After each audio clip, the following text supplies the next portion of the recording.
मैं तेरी माँ, तू विवाह कर। जब सीता जी ने भी बार बार कहा और रघुनाथ जी ने भी बार बार कहा विवाह कर, फिर मैं तेरे ऋण से ऋण हो जाऊं। महाराज बस विवाह करूं इतने से ही ऋण हो जाओ? बोले नहीं भाई, आगे भी मुझे कुछ काम करना पड़ेगा। बोले कैसे?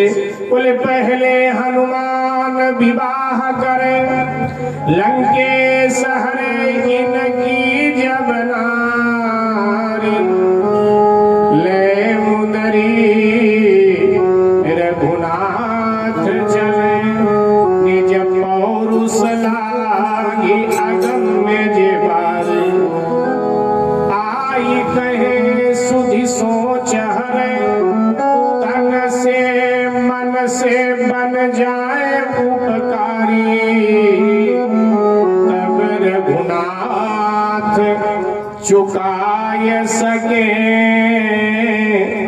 ऐसी हनुमान की दिव्य उधार। राम जी ने कहा देख भाई, तू विवाह कर और फिर तेरे पत्नी को कोई राक्षस उठा कर ले जाए, फिर मैं खोज करने जाऊं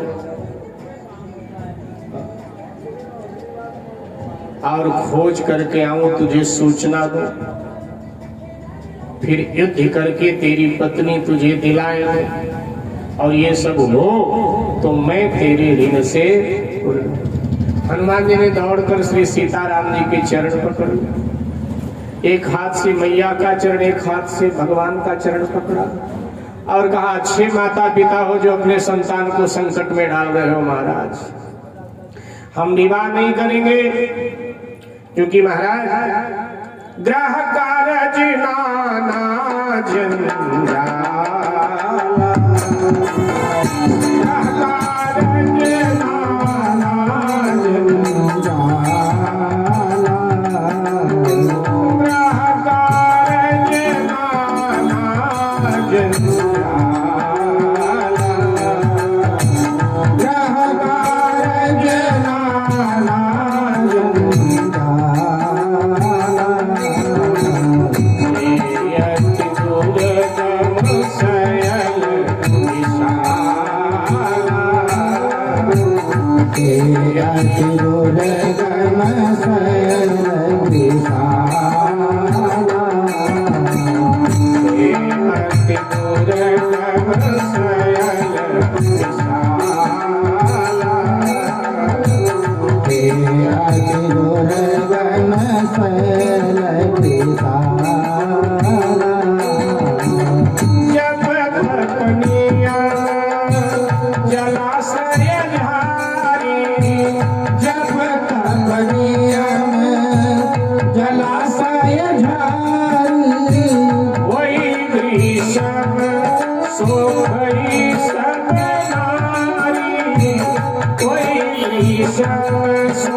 गृहस्थ जीवन तो जंजाल है, झंझट।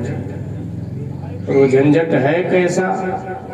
तो कहा दुर्गम पहाड़ियों की तरह। जैसे कभी आप केदारनाथ की यात्रा पर या बद्रीनाथ की यात्रा पर गए होंगे तो इस पंक्ति का अर्थ जल्दी समझ जाएंगे। आपको पहाड़ियां चढ़नी पड़ती हैं जब आप जाते हैं। अच्छा, पहली बार आप गए हैं तो लगता है ये पहाड़ी पार करेंगे तो शायद भगवान बद्रीनाथ का द्वार आ जाए। लेकिन ऐसा नहीं होता। एक पहाड़ी पार करें दूसरी खड़ी है, दूसरी पार करें तीसरी खड़ी है।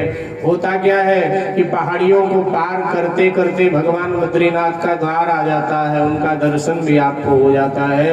लेकिन पहाड़ियों का भी अंत नहीं है, जिधर आप दृष्टि डालते हैं पहाड़ियां ही पहाड़ियां हैं। ऐसे गृहस्थ की झंझट है, ऐसे गृहस्थ की समस्या है। जब तक नियम ये मानो सरोवर हो और गृहस्थ जीवन मानो ग्रीष्म ऋतु, जैसे ग्रीष्म ऋतु आती है माने गर्मी की ऋतु आती है तो सरोवर का जल सूख जाता है। ऐसे गृहस्थ में व्यक्ति के जीवन का जो सत्कर्म है, क्योंकि सत्कर्म हो पाता नहीं है और गृहस्थ में रहकर कुछ ना कुछ उलूल जलूल क्रियाएं हो जाती, जो सत्कर्म किया वो भी नष्ट हो जाता। हनुमान जी ने कहा महाराज ऐसा करो, सारंग पर बाण चढ़ाओ, हमारे प्राण ले लो, ये मुझे अच्छा लगेगा, लेकिन महाराज ब्याह करने को मत करो। क्या बार बार महाराज के तो ब्याह कर लोगे? तो राम जी ने कहा ठीक है मत कर, अब नहीं कहेंगे। सीता जी ने कहा ठीक है अब नहीं कहेंगे, लेकिन एक बात तो कर। क्या? राजकुमारी मैनाकिनी को मैंने ये वरदान दे दिया है कि हनुमान आकर तुझे दर्शन दे। वो कह रही थी वो आ गए, दर्शन दिया तो मैं उनको ब्याह के लिए राजी करूंगी। तो राजी होना ना राजी होना तेरा काम, लेकिन मेरे वरदान को पूरा कर, जाकर के राजकुमारी मैनाकिनी को दर्शन। हनुमान जी ने कहा ठीक है महाराज दर्शन दे देता हूँ राजकुमारी जी को। अब कौशलेश करे आज्ञा मानी, कौशलेश करे आज्ञा मानी, कौशलेश करे आज्ञा मानी, कौशलेश करे आज्ञा मानी, कौन्यो प्रिया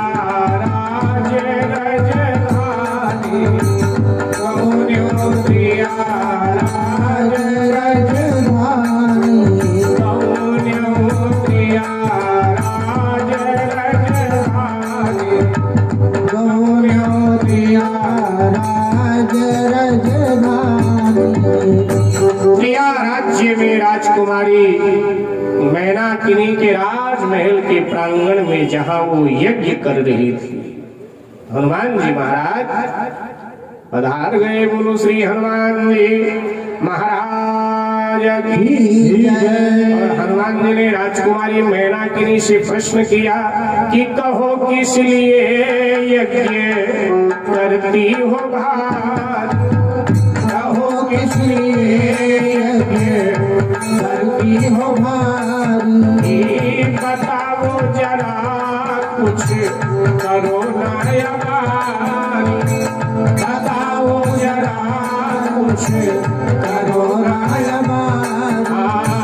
कहो किस लिए यज्ञ करती हो भारी, कहो किस लिए यज्ञ करती हो भारी।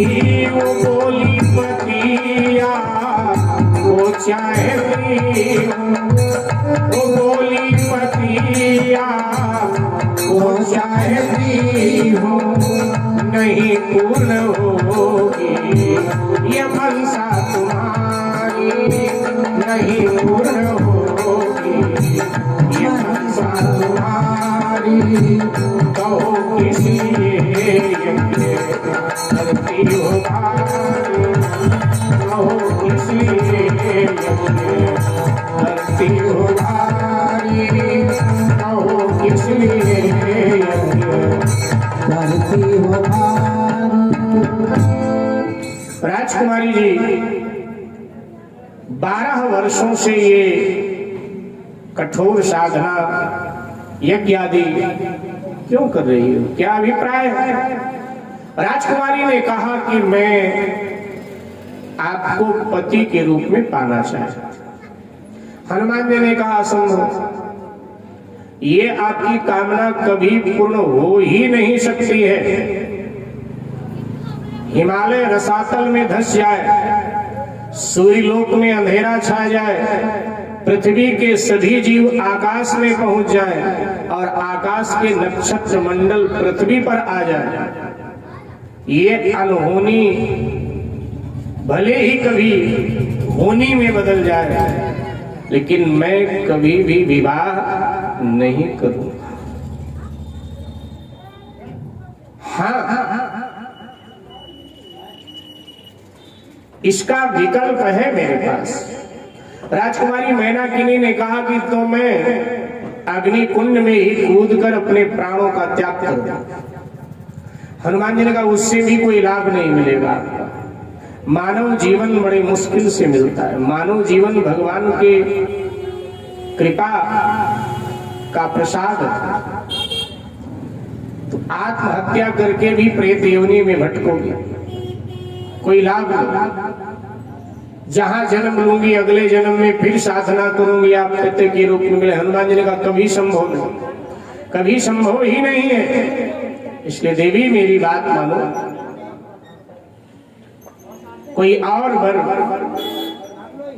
मैं आपके लिए ढूंढ देता हूं, आपका विवाह करवा दो। राजकुमारी को लगा अर्ध तजे बुध सर्वत जाता। बुद्धिमान वो है जो सब जाता हुआ देखे तो आधे में संतोष कर लेता। राजकुमारी को लगा ठीक ही कह रहे हैं, शरीर त्यागने से क्या मिलेगा।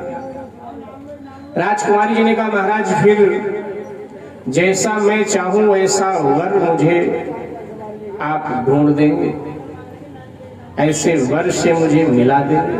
हनुमान जी ने कहा अवश्य, तुम हमारी भक्त हो तो भक्त के लिए तो मैं इतना करूंगा। तो कहने लगी महाराज जैसे आप ब्रह्मचारी हैं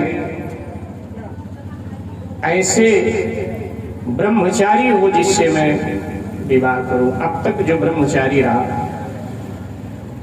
ऐसा वर मेरे लिए आप भेजिए। आप भगवान के भक्त हैं, वो भी भगवान का भक्त, ऐसा वर मेरे लिए भेजिए। हनुमान जी ने कहा अवश्य, ऐसा ही वर मैं तुम्हें ढूंढकर मिलाऊंगा। और ये कहकर हनुमान जी अंतर ध्यान हुए, भगवान श्री राम के पास आए और कहा कि भगवान इस तरह से मैंने मैनाकिनी को वचन दिया, अब आप बताओ ऐसा वर मैं कहाँ ढूंढूं, कहाँ मिलेगा।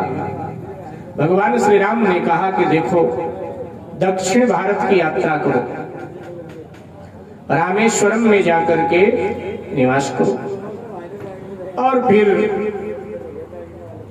जैसे वर की उसने याचना किया है ऐसा वर उधर आएगा, परीक्षा करके थोड़ा जांच लेना, मिल जाएगा, त्रिया राज्य में भेज देना, मैनाकिनी का विवाह हो जाए। भगवान श्री राम ने ऐसा कहा। हनुमान जी ने भगवान श्री राम को प्रणाम किया और हनुमान जी रामेश्वरम की ओर आ गए। रामेश्वरम धाम में हनुमान जी पधार गए। एक बार जय जयकार कीजिएगा, बोलिए श्री रामेश्वरम भगवान की जय, बोलिए रामेश्वरम धाम की जय।